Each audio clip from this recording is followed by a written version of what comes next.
Hey everybody, it's the Mad Master here. I'm doing another video today, and this video is part of the series Albums That Changed My Life.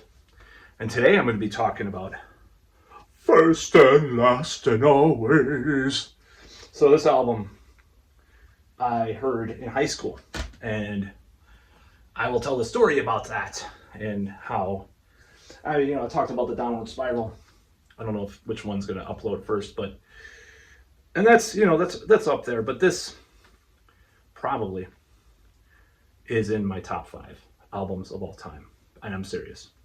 Because I've listened to this album probably more, other than like maybe Seventh Son of a Seventh Son, might have been it. Heat 2 for 2 years. I was listening to that probably 2 or 3 times a day. So I think like in the top 5 of listens, I've listened to that album more than anything. And I hold this in high esteem, probably above most other genres of music, pretty much, this album.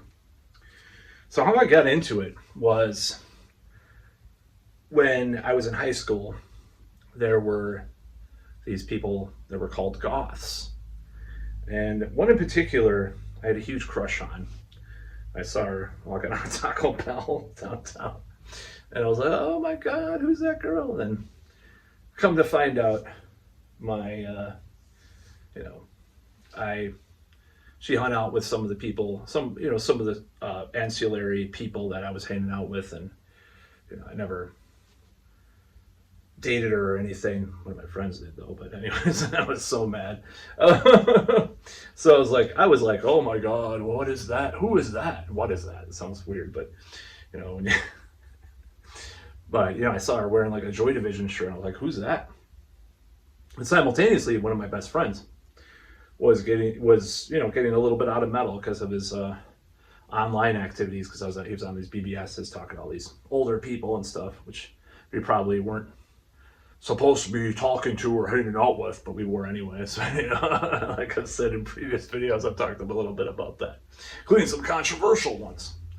But the impetus for Sisters of Mercy was kind of it was like, that was the zeitgeist at that point. So, Nine Inch Nails, KMFDM, who I've never really been super fond of, but I do like them. Skinny Puppy, Throbbing Gristle, Coil, Aphex Twin, Bauhaus, Susie and the Banshees. I don't know. So that was kind of the goth industrial thing, the nexus of all that, at that point in time. And I was buying tapes at the time. Oh my God, I'm dating myself about tapes. And I was just like, yeah, I like some of it already. I like Joy Division. I was like, it just was catchy to me and kind of got me into this somber mood, but it was like not necessarily depressed, but it was kind of depressed. It was kind of weird. It's kind of melancholy mood, right? That's what they call it. That's what the kids call it nowadays. So I got into this, I got into some of this stuff, and then I found this on tape on one of my bus rides. I used to go on bus rides downtown after school, and then I would just like walk around and then maybe buy a comic book, a nice peppermint mocha from Espresso Royale, and maybe a book or two as well. I have this occult book that I rebought recently that I bought back in the day too.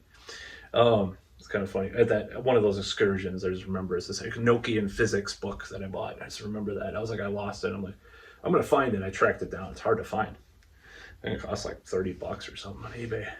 That was like 6 years ago, so it's probably like $100 now because of inflation. Because of Biden inflation. I was kidding. So I bought this. I saw this tape on tape. The First and Last and Always. I put it on my headphones. I'm like, man, this is good stuff. It's like, it kind of has that like epic, I wouldn't call it like an epic feel, but like this feel of metal, the melodies, like it has this vibe, this energy to it. I get sucked into it. And I started listening to it all the time.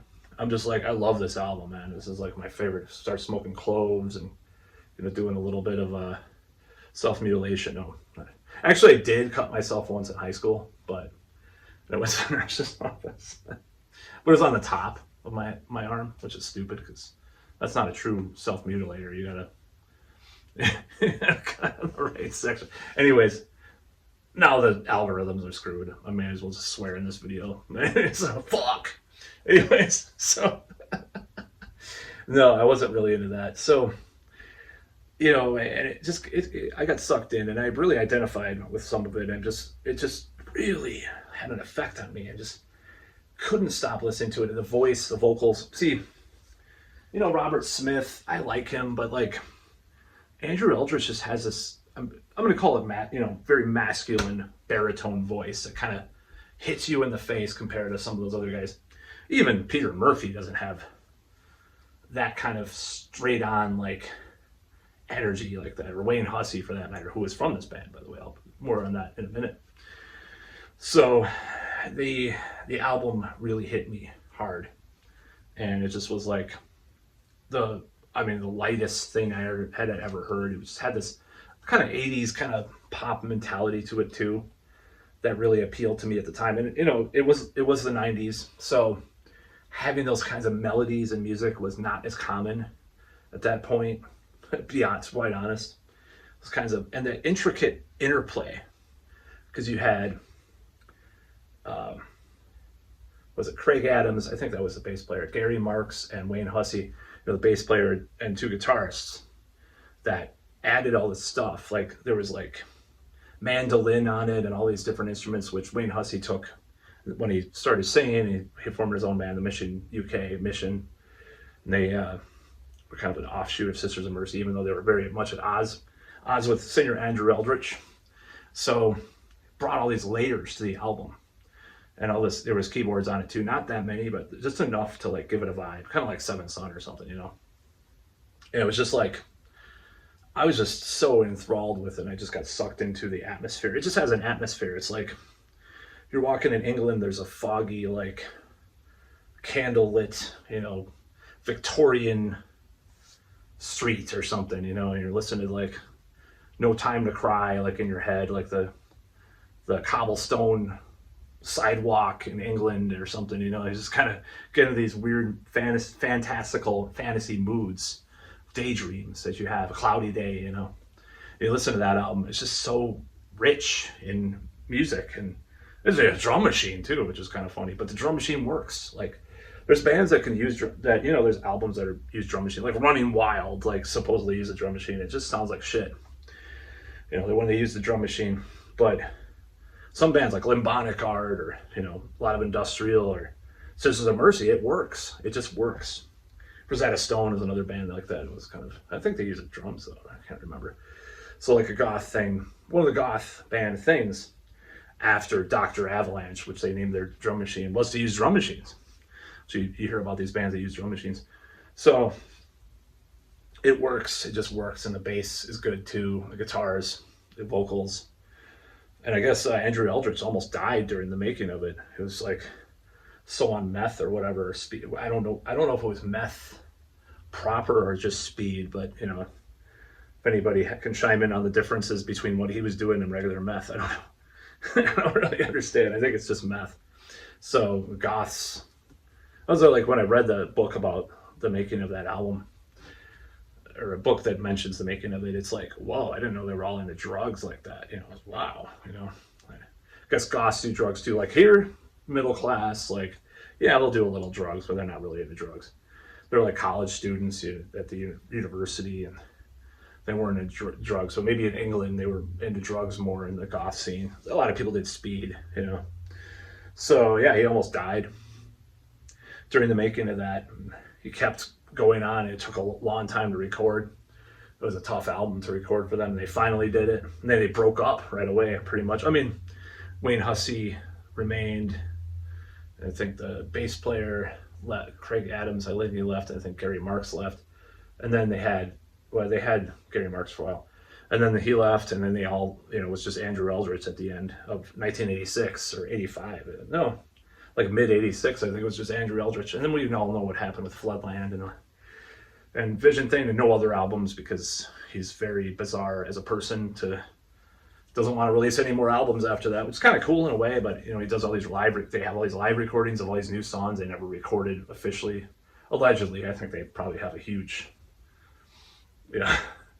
treasure trove of unreleased albums by now, honestly, or he does. So, but yeah, this is a big album for me. It was one of the first like non-metal,